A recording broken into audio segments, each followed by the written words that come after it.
I have all of the stuff. Okay. Because what people are doing is they're going here doing that, and there's like 4 or 5 clicks. You're like, interview, then first interview, and then this before it ever pops up the box. That's a shortcut that gets you where you need to go, and people have lost out on that. So let's say that the interviews are over, right?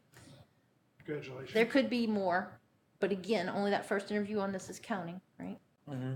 No matter how many interviews happen, only one interview is going to count for this, the Pretty very much. first one. So we're done with the interviewing. So now it's up to what's going to happen is, oh no, interviews completed, sorry. That has nothing to do with your metric. A lot of people say, well, I said interviews completed and I didn't get my interview count. That's not what counts. Yeah. That's not where it counts from. You know that happens. That means the interview process is complete, Right. not your interview. Not your metric. You still have to go complete that interview. See, I haven't completed my interview, so I don't get my metric until I do. So I have to go over here and complete it, so I get my metric. And that's, Congratulations. someone has to complete it for the AE and the recruiter, because 2 people just got a metric off of that. And so the recruiter might be like, the AE said they did it. It's like, well, no, they didn't. You go do it, right? Yeah, but the metric, the first interview is on who made the interview, right? Nope, it's on the 2 people on the front of the match right here. I'm positive, because both of those people get that count. Okay. And if you change this, the other person gets, the person you change it to gets it.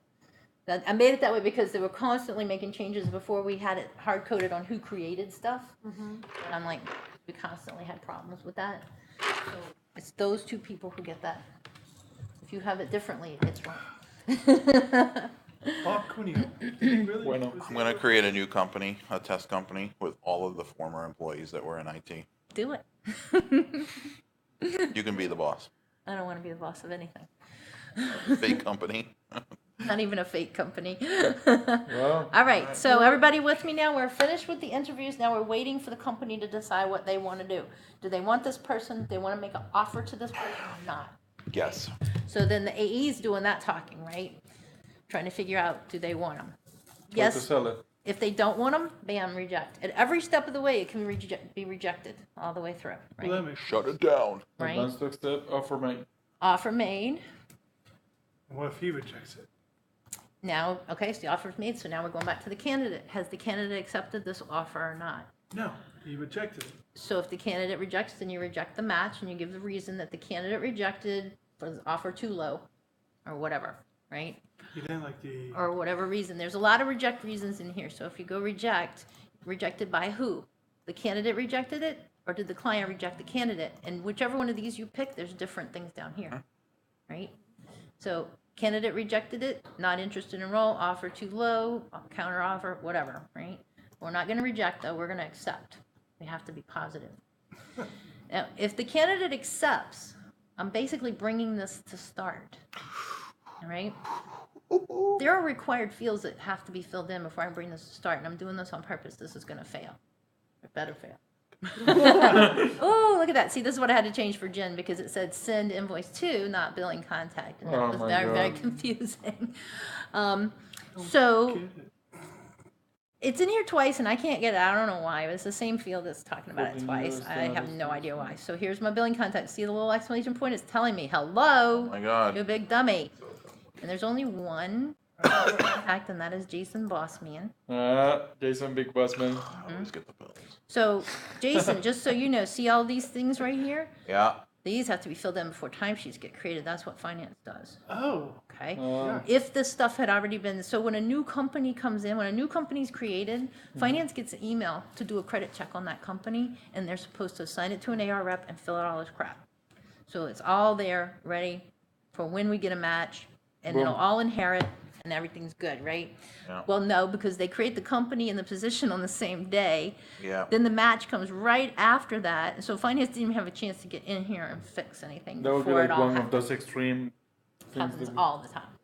Oh, really? Happens all the I time. thought it wouldn't happen that long. It happens all the time.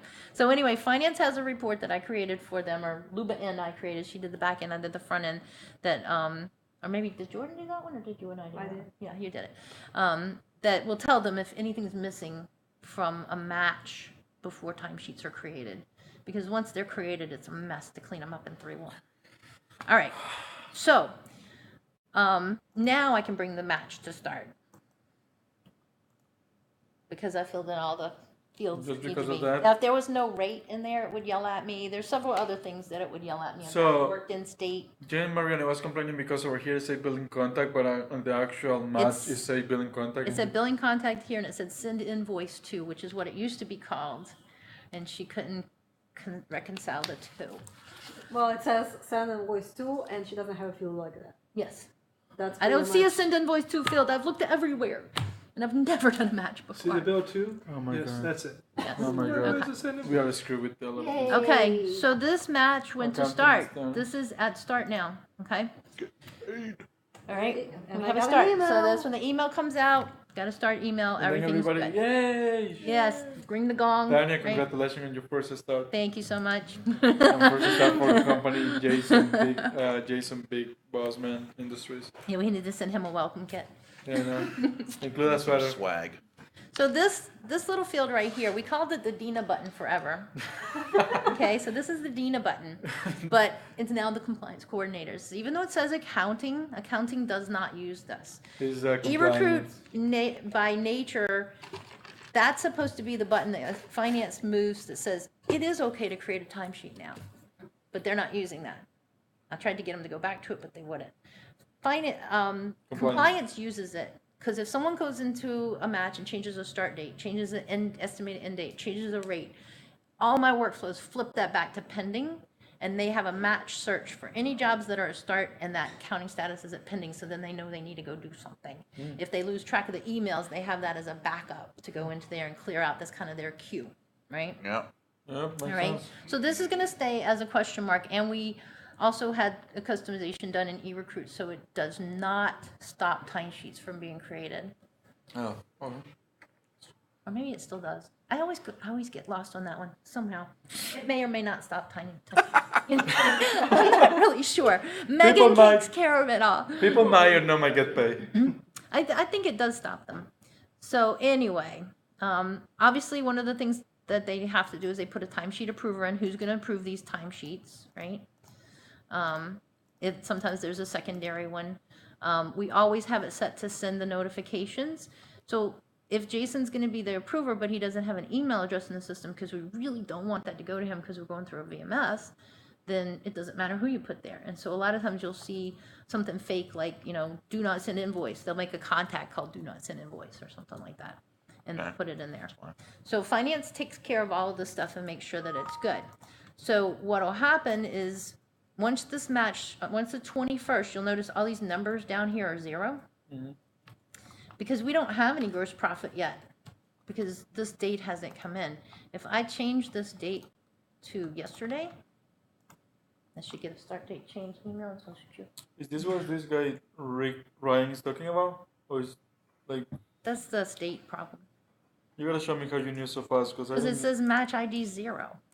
It didn't create a Hello, match. We just went over that. It didn't create a match. 45 minutes Really? ago. Uh-huh. I didn't see my shady zero. Yeah, so there's 3 different ways that problem Well, comes check up, and this I out. can't figure out why. Sometimes it does it some way, and sometimes it doesn't. All right, let's see. So knowledge sync within 15 minutes should move these burdens.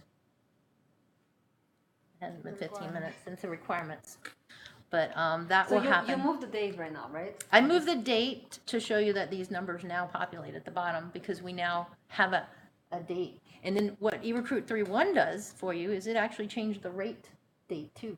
It won't let you have a rate earlier than the start date anymore.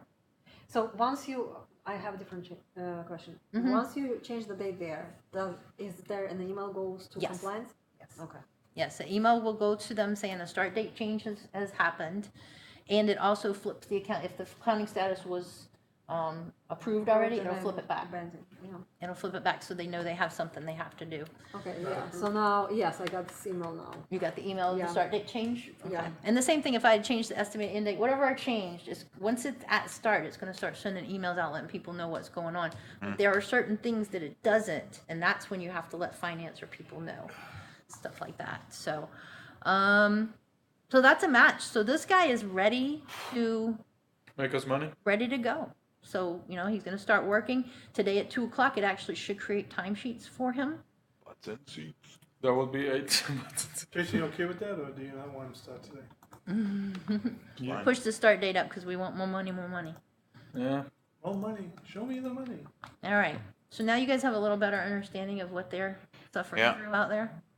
Yeah, the suffering's a good word for it. Mm-hmm. And that's why we need a trainer, because this is not Wish we had it, but extremely, It's not easy. yeah. And okay, so this is not confirmed yet. So again, another thing that eRecruit required in order to make timesheets was for someone to come in and confirm that that person showed up on day one. We made Makes them take sense. that out because we can't get people to do stuff like that. And it's too bad because It is once too bad. you confirm, right? Once I go in here and wait a minute, where's my confirm? Oh, I have to change the accounting status before I can confirm it. Yeah. Sorry. Once you confirm, there is a transaction that is created called Yeah. See, we have 0 transactions start. here right now. Yeah. So when she's talking about transactions, that's what she's talking about. So let's do that. So I'm going to change the accounting status to approved but needs docs. And that's what compliance is supposed to do. They're still waiting for documentation, but it's approved so timesheets can create, right? So now, and I wish we had a different icon for that. Now I can confirm the start. So as a recruiter, I'm saying this person showed up in the building. So you're going to get a ticket and say, I need to reject this. The guy didn't come. I already confirmed the start. Why the hell did you confirm the start before you confirmed he actually showed up? So we have to undo that. They can't. They can't reject a start that's been confirmed. They can only end the match. We They don't want can them to screw end it the up. match if someone didn't ever work for us. We want to Because that looks reject. like they worked for a day, right? You want to reject that match. So they'll send you the ticket. You have to reject it. You have the rights to reject it. They don't. You Yeah. have the rights to reject it because there is no workflow that would let finance know that they rejected a confirmed And start. do we have to let finance know? Yes. Yes. Because I just rejected a match That's last week. and that's the didn't know. rule. If you change Not anything, sure, let them know. let somebody know. I rejected a match last week. Anything and that didn't know. could, anything that could have to do with paying someone or billing someone, let finance know. They'll know what to do with it. Just Now I- have a template that's like, I'm gonna do it now because I Hi, rejected one Melissa, last night and I Luba. forgot. I mean, not last night, last week, and I forgot. You rejected it? Yeah, one that Jason Hicks put in, and I didn't let finance know. yeah. Well, they Probably they already know by now. probably got something, but still, it's always good. Yeah, that's my rule. Just if you change anything, just let everybody Anything I'll know. pay him. But everybody Paying knows. or My billing, question would yeah. be like, okay, good. Paying or billing. All All right. So I'm going to confirm the start. See how it says it's not confirmed? So I know the person showed up. Because see, at this point, I could cancel the placement, which means, which is rejecting the placement, right? Or I could put an end date in the job. We don't want to end it because they never worked for us. We want to cancel it if they didn't show up. But I'm going to confirm the start. I know for sure he showed up, and so it's going to say it's confirmed right here. So once it's been confirmed, then if I need to later, I can convert to perm. If they never confirm it, you can't convert to perm. You can't do anything. It's kind of like, did this really happen? Right, makes sense, I would say. Right? All right, so that's pretty much it. So now the recruiter's done except for collecting their paycheck. Now, So- sorry, go ahead, Jason. Do they do that often where they just confirm it after they put it in? Yeah, sometimes. Okay. Mm-hmm. Well, And that's when that's what they have do, to you reject. know. I don't- Yeah, or they just never confirm it, which is fine because I took that requirement away. Oh, So it that's, says transactions That's what- zero, right? Oh, but I gotta refresh the match. So now that I've confirmed it and done everything, there should be a start transaction in here. Oh, no. So perm, no. Perm, yes, this, no. Perm would have made it, Mm-hmm. but this is not gonna do it until there's a timesheet. So would it be No? Before Jenga, like in Jenga? there would be a transaction for start if you confirm. Well, it's not It doing doesn't it matter, we are not doing now. it anyway, so we Yeah. don't really use it anywhere. Right, but once that first timesheet's submitted, you'll start getting, It's called placement, that you have different transaction types. I've seen that in perm, I've never seen that in contract. I'm not saying it doesn't exist, I don't look at transactions very often. They don't do much for me.